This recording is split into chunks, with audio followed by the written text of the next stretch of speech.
უბრალოდ სკოლისა თბილისის მოქალაქეებს აქვს შესაძლებლობა მოისმინონ თუ რა გეგმები აქვს კახაკალაძეს მომავალი 4 წლის განმავლობაში გარემოს დაცვა და შესაბამისი პირობების შექმნა თანამოქალაქეებისთვის ეს არის ის რაც წლების განმავლობაში კახაკალაძის ხელმძღვანელობით კეთდებოდა დღეს თბილისი შეუდარებელი არის მისი დღევანდელი მდგომარეობა იმასთან რაც წლების წინ იყო ამას მე მგონი მტერი მოყარე ყველა ძალიან კარგად ხედავს მათ შორის ვაკვირდებით ჩვენი ოპონენტები ზუსტად კახაკალაძეს ხელმძღვანელობით აღდგენილ პარკებში როგორ დასეირნობენ და ხვდებიან მოქალაქეებს ესეც ამას აჩვენებს თუ რა წარმატება არის ამ მხრივ და დღეს იყო საუბარი თუ როგორ მოხდება ამ მომავალი წლების განმავლობაში მწვანე გარემოს და ჩვენი მოქალაქეებისთვის დასწავარია უსაფრთხო ეკოლოგიურად უსაფრთხო გარემოს შექმნა. გორგის კვლევა ნახეთ, სადაც გაზრდილია ქართული ოცნების რეიტინგი. ბატონო შავა, გორგის კვლევა ნახეთ, გაზრდილია ქართული ოცნების რეიტინგი. ბატონო შეაფასეთ. ხდება გერმანიის საგარეო საქმეთა სამინისტრო დეზინფორმაციის გავრცელებაში გადანაშაულებს და იცავს გერმანიის ელჩს. თქვენი განცხადებების გამოხდება ეს თქვენ ხართ თუ არა პასუხისმგებელი რომ ურთიერთობა კიდევ უფრო მეტად შორდება ეკვეცვის პირიქით და როგორ უპასუხებთ სამინისტროს? რაც შეეხება გერმანიის საგარეო საქმეთა სამინისტროს პრესმდივნის განცხადებას, ამაზე თუ საჭიროდ ჩათვლის საქართველოს საგარეო საქმეთა სამინისტროს პრესმდივანი უპასუხებს. რაც შეეხება ბატონ პეტერს, რომელსაც როგორც ჩანს აწუხებს ის ბრალდებები, რომელიც ეხება მისი მხრიდან ექსტრემისტების მხარდაჭერას. თუ კი მას ეს ბრალდებები აწუხებს, გამოსავალი არის ძალიან მარტივი. ბატონმა პეტერმა ექსტრემისტებს არ უნდა დაუჭიროს ხარი. მაგალითი ეს ყველაფერი ჩვენ თვალწინ ხდება. მე შეგახსენებთ, რომ არსებობს ექსტრემისტული ჯგუფი, რომელიც გახსოვთ თქვენ მიუვარდა საქართველოს პარლამენტის წევრს, ქართველი ხალხის მიერ არჩეულ პარლამენტის წევრს მცირეწლოვან ბავშვთან ერთად და თავს დაესხა ქალბატონ მარიამ ლაშქს, მათ შორის თავს დაესხა ფაშისტური შეძახილებით.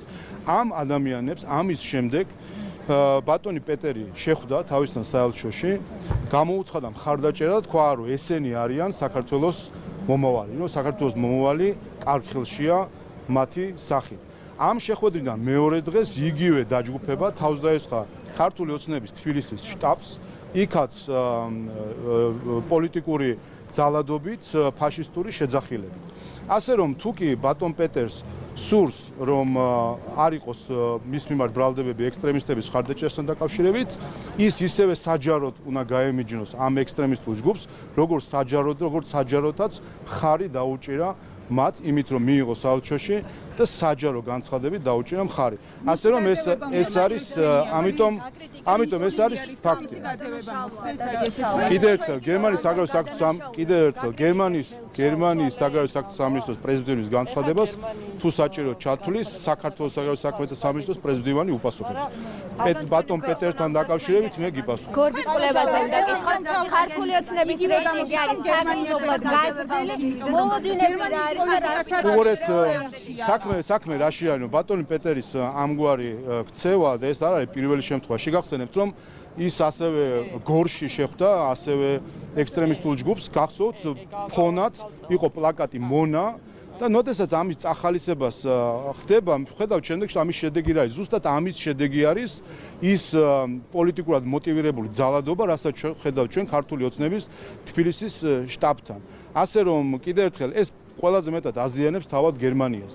ეს ნაკლებად აზიანებს საქართველოს მისი ამგვარი ქცევა, მაგრამ აზიანებს გერმანიას და სამწუხარო არის რომ გასაგებია რომ ბატონი პეტერის ხელში რთულია ვისაუბროთ ჩვენ ქართულ-გერმანული ურთიერთობების გამოსწორებაზე, რაც სამწუხაროა რომ მან შეძლო რომ 3 წელიწადში ფაქტობრივად დაანგრია 30 წლის განმავლობაში ჩამოყალიბებული საუკეთესო პარტნიორობა საქართველოს და გერმანიას შორის.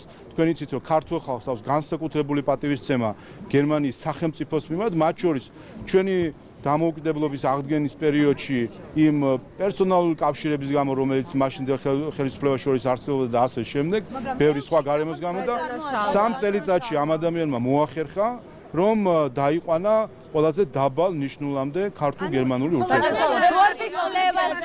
კიდევ ერთხელ უყურეთ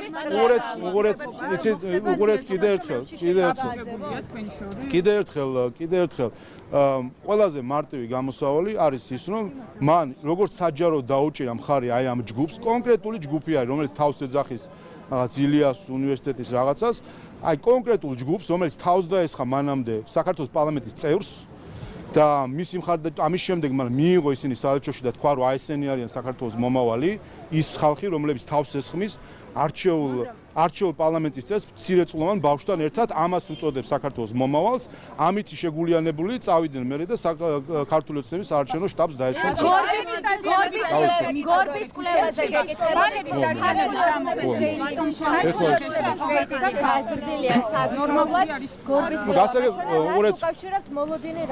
კვლევების გარეშე ჩვენ შევხედოთ სხვა ნაწილს, ხომ?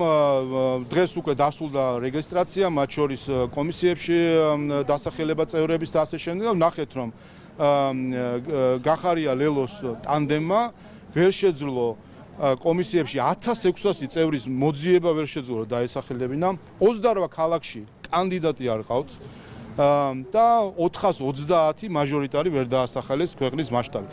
ესეც ხომ კვლევას რომ თავი დავანებთ, ესეც ხომ აჩვენებს, რომ არათუ მხარდამჭერები ყავთ ნაკლები, ვერ პოულობენ ადამიანს, რომელიც წავა ამ ნაბიჯზე, რომ გახარიას და ლელოს პარტიის რაღაცნაირად სახე იყვნენ და რატომ? იმიტომ რომ ერთი მხრივ გვაქვს ლელოსთან საქმე, რომელიც არის თაღლითობის მიზნით შექმნილი ორგანიზაცია. იცით რომ თავად ხაზარაძემ აღიარა, რომ ანაკლის საქმის გამო შექმნა ეს პარტია და მოვიდა პოლიტიკაში და დღეს ყველამ ვიცი დადასტურებით ყველა ინსტანციით და ყველა საერთაშორისო არბიტრაჟით, რომ ეს იყო თაღლითობა, რასაც ისინი აპირებდნენ ანაკლიაში და როგორ აპირებდნენ, რომ საქართველოს ბიუჯეტის თითქმის 15% ჯიბეში ჩაედოთ და ამ მიზნისთვის, რომ საქართველოს ბიუჯეტის 15%-ამდე ჯიბეში ჩაედოთ, შექმნეს თაღლითური პარტია ლელო. და მეორე გახარია, რომელიც დაფუძნებულია სრულიად ღალატზე, ეს ადამიანი არის, რა ვიცი მე, ქრონიკული მოღალატე, ჯერ ქართულ ოცნებასთან დაკავშირებით, გახსოვთ თქვენ, რომ უცხო ქვეყნის ელჩთან შეთანხმებით გაიქცა, ეხლა თავის პარტიასაც გაიქცა და არის უცხო ქვეყნის რეზიდენტი. რეიტინგების შესაბამისად, რეიტინგებშიც ეს ყველაფერი არის ასახული. ხალხი ამას ხედავს, რომ არის მცირე ექსტრემისტების ჯგუფი, რომლებიც ღამე დაიარებიან და ძალადობენ და იმიტომაც ძალადობენ, რომ ისინი თავად ხვდებიან, რომ ცოტანი არიან და ექსტრემისტები რომ არიან. ასე რომ ეს ყველაფერი აისახება რეიტინგებშიც და რაც თავარია 4 ოქტომბერს ყველა დაინახავს.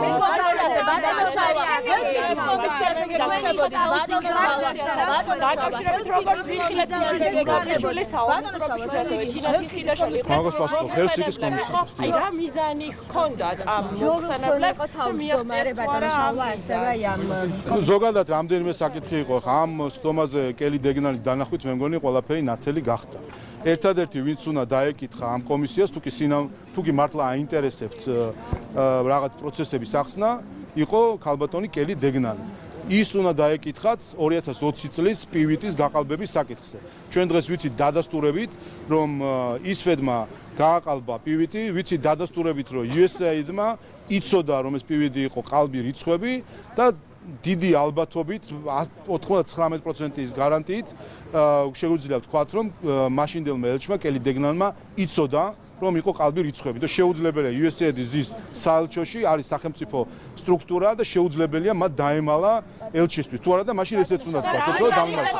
შესაბამისად 2020 წელს ისვედის NGO-ების ჩართვით, USAID-ის დაფინანსებით იგეგმებოდა ხელისუფლების დამხობა ძალადობრივი გზით და ამაში მონაწილეობდა ბევრი ადამიანი და დღეს ტრამპმაც ამხილა ეს ყველაფერი. მეორე, ჩვენ რაც ვიხილეთ ანტიტრამპისტები, მათ შორის ადამიანები, რომლებიც სალომე ზურაბიშვილის სახით ამბობდნენ, ტრამპმა რუსეთის ჩარევით გაიმარჯვა და ასე შემდეგ იქ მჯდომი ხალხი მათ შორის. ასე რომ ეს ერთი ნაწილი და მადლობა ჰელსინკის კომისიას ამისთვის რომ ასე ერთად ნახეთ Deep State-ის აგენტები. მეორე საკითხი, რაც შეეხება ამ ორ ქალბატონს, რომელიც იქ ისხდნენ და საქართველოს წინააღმდეგ აძლევდნენ ჩვენებას. მოღალატეებს საქართველოს ისტორიაში ყოველთვის სათანადო ადგილი მიეჩინება. ეს ორი მოღალატე, რომელიც საქართველოს წინააღმდეგ იმ ქვეყნის ზურაბიშვილის შემთხვევაში არა, მაგრამ ხიდაშელის შემთხვევაში ხო არის, რომ იმ ქვეყნის, რომელმაც ის შობა და აღზარდა, ამ ქვეყნის წინააღმდეგ ჩვენებას რო იძლევიან, აი ეს ორი მოღალატე თავის კუთვნილ ადგილს მიიღებს საქართველოს ისტორიაში. ეს არის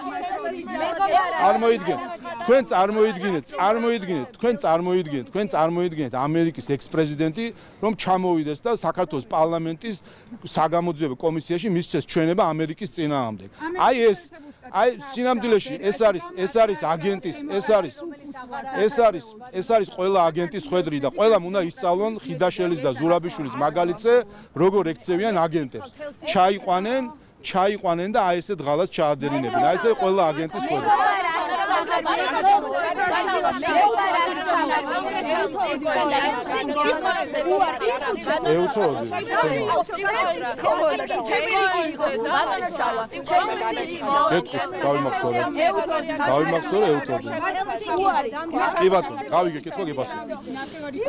აქვე დავასრულებ იმ საკითხს სტინკოვის სენატორთან დაკავშირებით რაც თქვენ დასვით, რომ მეგობარი აქთან დაკავშირებით, არ ვიცით ახლა ეს უპირველეს ყოვლისა თავად კონგრესის პრესტიჟის საკითხი არის, რომ არ მიიღონ ქართველი ხალხის მიმართ მტრული აქტი.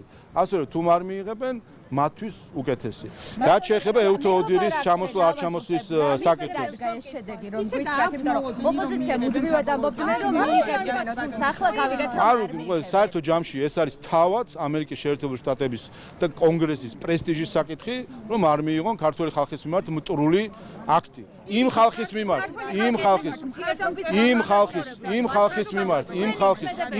მიმართ, რომელმაც 30-ზე მეტი თავისი რჩეული ვაჟკაცი შეწირა ამერიკელ ჯარისკაცებთან ერთად ავღანეთში ომს.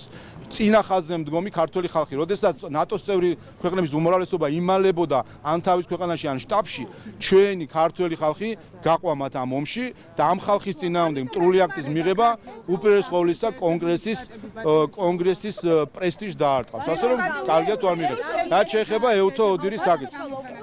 რაც შეეხება ეუთო ოდირის განცხადებას დროსთან დაკავშირებით, ასე თუ გული გულობს, ქალ და ორი ხელით იჭმევა. თუ დაკვირვების სურვილი ექნებოდათ, საკმარისი დრო არ იმისთვის, რომ დააკვირდნენ. არა თუ დაკვირვება, თქვენ იცით, რომ სულ რაღაც ერთი კვირაა, რაც აქტიური საარჩევნო კამპანია დაიწყო და ერთ თვეში ვაპირებთ ჩვენ და სხვა პარტიები, რომ საარჩევნო კამპანია ჩავატაროთ და ეხლა დაკვირვებას არაფერი წინ არ უდგას, ასე რომ თუ გული გულობს, ხალ და ორი ხელით იჭმევა და არ არის პრობლემა არ იყო, ჩამოსულიყო და დაკვირვებოდნენ. ეს ერთი. მეორე, არჩევნები არ არის.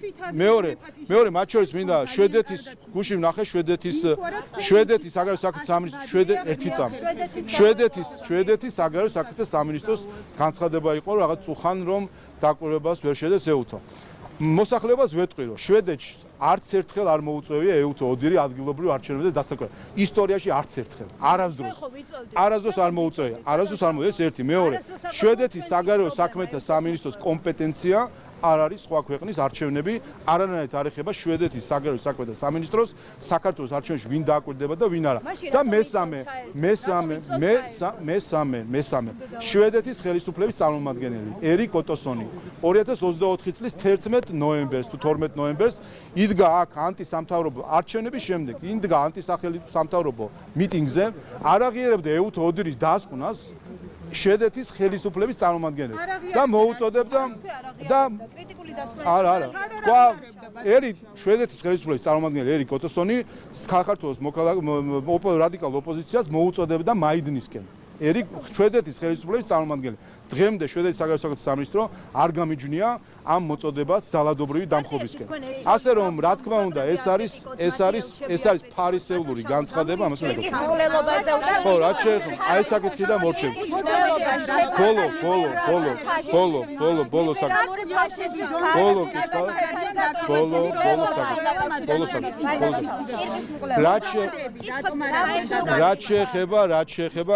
რაც შეეხება იმ მკვლელობას, რომელიც საზარელ მკვლელობას, რომელიც გუშინ ვიყიდით, აი ეს არის ლიბერალიზმის თანამედროვე სახე.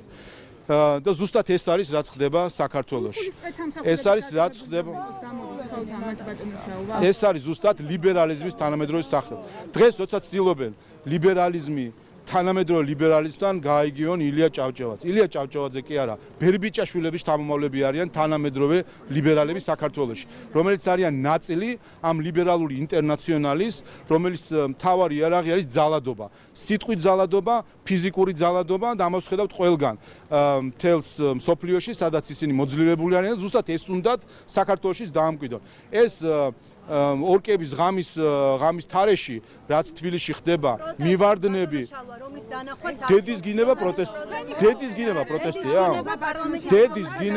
დედის გინება პროტესტი არის? აი ზუსტად ეს არის ლიბერალური ფაშიზმი, ზუსტად ეს არის, რომ გინება შეურაცხყოფას, დეჰუმანიზაციას, ძალადობას აქცევენ, აფორმებენ პოლიტიკურ პროცესს. ამიტომ ის რაც გუშინ ვისვინეთ, ის რაც გუშინ ვიხილეთ, არის ის რაც უნდათ რომ საქართველოში დაგვეთ. თქვენ იცით რომ რუსთაველზე ნახეთ ცოტა ხნის წინ დააკავეს ადამიანი, რომელიც შაშხანით გადაადგილდებოდა ადამიანი რუსთაველის ტერიტორიაზე. აი ეს არის ზუსტად რაც მოხდა სლოვაკეთში, როდესაც პრემიერ ფიცოს ესროლეს. ეს არის ზუსტად ერთ-ერთი ევროკომისარი, რაზეც აფრთხილებდა საქართველოს პრემიერ-მინისტრს. კიდევ ერთხელ, ეს არის მთავარი მომენტი, რომ ზუსტად საქართველოში მოქმედი თანამედროვე ლიბერალები არიან ფაშისტების შთამომავლები, როგორც 100 წლის წინ ფაშიზმის სენივით შეეყარა ევროპას და მოედო, ზუსტად ასე არის თანამედროვე გაგება ლიბერალიზმის, რომელიც არის მემკვიდრე ფაშიზმისა, რომლის მთავარი იარაღი არის ადამიანების გაუქმება, დაკენსელება, შეურაცხყოფა, ძალადობა და ასე შემდეგ. და ზუსტად ეს არიან და ნახეთ და რაც მთავარია, ნუმალად. რაც მთავარია, ჩვენ ნახეთ ქართველი ლიბერალების, ეგრეთ წოდებული ბერბიჭაშვილების შთამომავლების რეაქცია ამ მკვლელობაზე. ნახეთ სოროსის ფონდის თანამშრომელს, როგორ უხარია რომ მოკლეს. ნახეთ პარტია ახალის თანამშრომელს, როგორ უხარია რომ მოკლეს ადამიანი. აი ეს არის ლიბერალური ფაშიზმი, არის 100 წლის წინანდელი ფაშიზმის მემკვიდრე. მადლობა.